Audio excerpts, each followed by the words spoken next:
niwape story, niwasimulie story, ina story inanitoa machozi.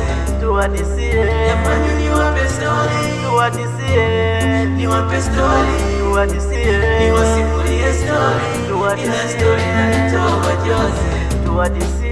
Ilikuwa siku ya weekend, baada mishemishe zangu kuniishia, chochote nipate maisha yaendelee.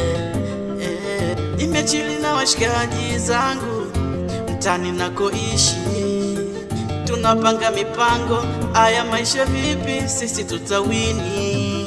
Mala kasanuka nyumbani na ngojewa, bila mimi hakuna kinachoendelea.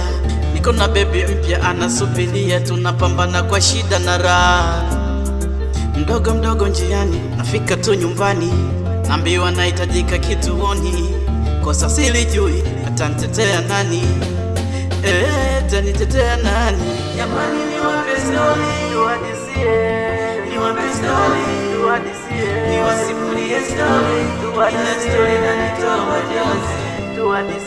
Jamani niwape story, niwape story, niwasimulie story, ina story inanitoa machozi.